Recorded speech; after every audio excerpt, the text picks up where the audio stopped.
you want to learn how to build yourself up and to have more confidence to live a full life, we're going to talk about that today. Hey, how you doing? My name is Becker, and if you are new to this channel and you want to learn how to build your confidence and to live your best life ever, then consider subscribing to this channel by hitting that subscription button below and hit that little bell next to it so you don't miss a thing. Most of the time we don't realize how much we're condemning ourselves, right? Because nobody really uses the word condemning or condemnation, but think about all the negative feelings and all the negative thoughts you have about yourself on a day-to-day basis. Usually they far outweigh the positive thoughts. And when you are condemning yourself, think about it this way: negative thoughts turn to negative actions, and negative actions are, we bury them within. Usually we don't actively remove those negative thoughts and actions from our minds and from our bodies. So what it does, it starts building up inside, and all it does is cause this big snowball of negativity and self-condemnation. So it ends up getting worse and worse if we do nothing about it. This, of course, in turn will tear down our confidence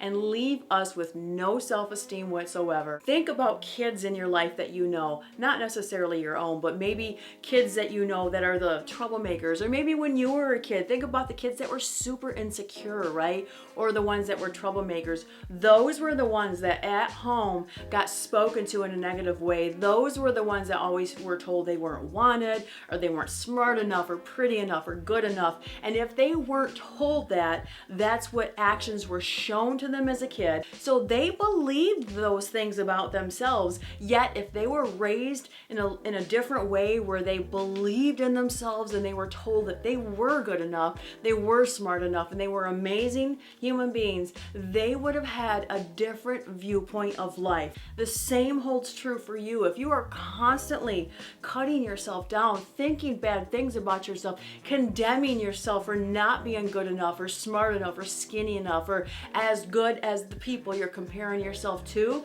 that's going to destroy you. I'm going to reference a video below that I did on self-sabotage. It goes beautifully hand in hand with this video, so check that out after. But I want you to consider this. There is no magic pill. There is no overnight sensation. There's nothing special that's going to change this around. You have to grab yourself by the horns. You have to be willing to change this around. You have to dig deep inside and know that you are worth it. You have the courage. You can do this. You can change yourself around. I was the biggest self-condemning person ever. I grew up constantly telling myself I wasn't good enough, that I was too fat, I wasn't pretty enough, I wasn't good enough was the bottom line. That's what I told myself, and I still battle with that at times. I battled with it the other day. Here is the big thing.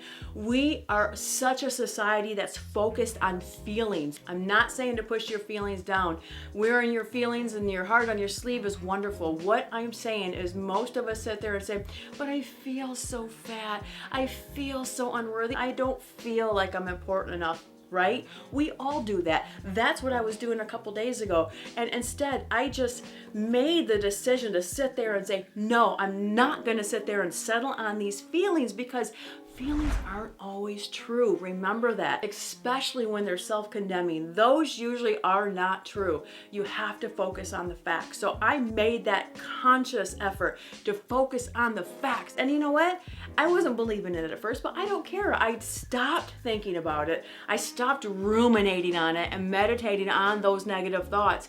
And I decided to focus on the facts. And I got myself busy after that. I rely heavily on my faith. So that's what helped push me through. Instead of focusing on those negative feelings, I focused on the facts. I turned to something positive. I got busy and I let it go. You have to have the courage to do it. You have the power to change, and the first steps are always hard, but once you get going, it has that snowball effect and you will become victorious. You only fail if you quit. Remember that. Write it on your mirror if you have to. You only fail if you quit. If you watched my video last week, then you know how to use your thoughts to better your self-image. This goes hand in hand, and I really hope it's going to change your life. I really hope it's going to help you and help change your confidence and change how you look at yourself. If it has, I ask that you give me a thumbs up and share this with somebody who needs these inspirations as well. As always, I ask that you consider subscribing to my channel, because every Thursday